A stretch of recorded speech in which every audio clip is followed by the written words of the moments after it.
Hi, I'm Marco Horb. I'm the director of the National Xenopus Resource here at the Marine Biological Laboratory in Woods Hole, Massachusetts. So the National Xenopus Resource, or as we refer to it as the NXR, is the National Repository or Stock Center for people working for Xenopus. Anybody working on Xenopus who wants transgenic, inbred, or mutant strains comes to the NXR for the frogs. These frogs are not available through commercial vendors, and they're only available through the NXR. The NXR was founded in 2010 as a NIH resource center, similar to different stock centers for zebrafish, mice, and so forth. We basically supply the biomedical research community with frogs that they need. So if somebody creates a transgenic frog, they have to ship it to us so that we can maintain, breed, and distribute that frog for other people to use.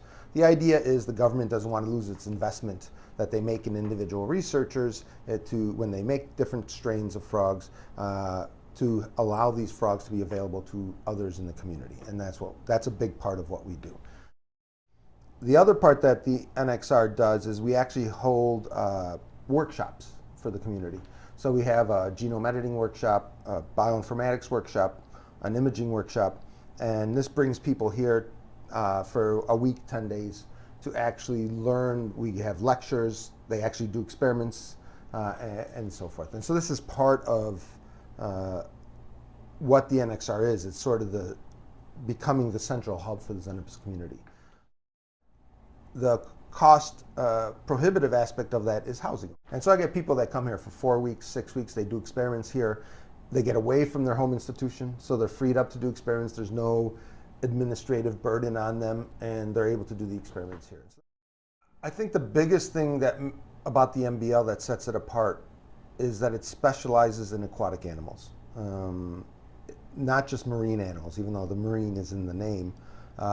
They have different types of aquatic animals here, and so the staff here know how to rear animals in an aquatic environment. Most labs have small facilities and don't have the resources to actually breed the frogs because it takes from 6 months to a year for them to reach sexual maturity. And whereas we have all the staff, all the resources, space to be able to do this. Animal health is a big part because in the past, nobody actually cared about animal health in terms of for Xenopus. People just put them in water and they were fine with it. Whereas now with Iwaki and their fluent system, we're able to go in online and look at every single system at the same time and see if there are any alarms or this and that. And it allows us to change the parameters as well. So if we get an email from the system in the middle of the night, we don't have to drive in to change the parameters. We can do it online. And the other thing is just the improvement in the systems themselves, the quality of the pumps that we use for the conductivity, the quality of the UV housing, the quality of just the racks themselves and the pumps that go with it. All these things make it easier to have a system last for 10, 15, 20 years. Being able to call up and get things done within a day or two when we have an emergency is next to none.